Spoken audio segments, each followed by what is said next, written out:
കൊല്ലം കുണ്ടറയിൽ മേശയിലെ glass പൊട്ടിവീണ് പരിക്കേറ്റ 5 വയസ്സുകാരൻ മരിച്ചു. കുമ്പളം സ്വദേശികളെ സുനീഷ് റൂബി ദമ്പതികളുടെ മകൻ എയ്തനാണ് മരിച്ചത്. ചോര വാർന്നു കിടന്ന കുഞ്ഞിനെ ആശുപത്രിയിൽ എത്തിച്ചുവെങ്കിലും ജീവൻ രക്ഷിക്കാൻ കഴിഞ്ഞില്ല. അസ്സലാമു അലൈക്കും പ്രിയപ്പെട്ടവരെ, ഇന്ന് കേട്ട ഏറ്റവും ദുഃഖകരമായ, വേദനിപ്പിക്കുന്ന, നമുക്കൊന്നും സഹിക്കാൻ പറ്റാത്ത ഒരു വാർത്ത ഇത് തന്നെയാണ്. കൊല്ലം കുണ്ടറയിൽ നടന്ന ഈ 5 വയസ്സുകാരൻ്റെ മരണം. എത്രമാത്രം വേദനജനകമായ വാർത്തയാണ് ഈ കേൾക്കുന്നത്. പടച്ചറബ്ബേ, ഇത് കേൾക്കുമ്പോൾ തന്നെ നമ്മുടെ ശരീരം തന്നെ വേദനിക്കുകയാണ്.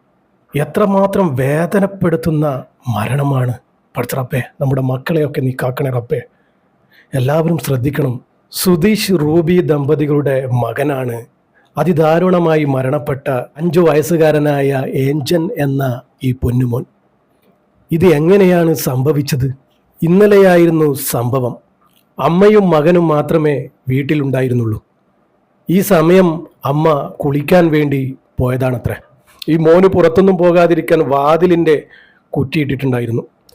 അങ്ങനെ അമ്മ കുളിക്കുന്ന ഈ സമയം ഈ കുഞ്ഞ് അവിടെ ഗ്ലാസ് കൊണ്ടുണ്ടാക്കിയ മേശ വലിച്ചു കൊണ്ടുവന്ന് ആ വാതിലിൻ്റെ കുറ്റി എടുക്കാൻ ശ്രമിക്കുന്നതിനിടെയാണ് ആ ഗ്ലാസ് ചില്ല് തകർന്ന് ആ കുഞ്ഞിൻ്റെ പലയിടങ്ങളിലായി തറച്ചു കയറുകയായിരുന്നു.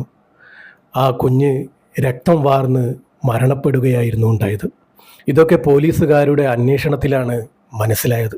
എന്നിരുന്നാലും പ്രിയപ്പെട്ടവർ, ഇതുപോലുള്ള ഗ്ലാസ് മേശ ഉള്ളവരൊക്കെ നല്ലോണം ഒന്ന് ശ്രദ്ധിച്ചോളൂ. ചെറിയ മക്കളാണ്, അവർക്ക് ബുദ്ധിയൊന്നുമില്ല. അപകടത്തിലും അബദ്ധത്തിലും വന്നു പെടാം.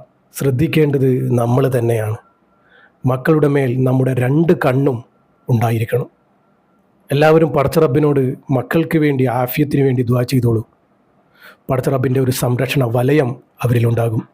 ആ മാതാപിതാക്കൾ ഇതത്രമാത്രം വേദന അനുഭവിക്കുന്നുണ്ടാകും. പടച്ചറബേ, ആ മാതാപിതാക്കൾക്ക് ക്ഷമയും സമാധാനവും പടച്ചറബ് കൊടുക്കുമാറാകട്ടെ. ആമീൻ.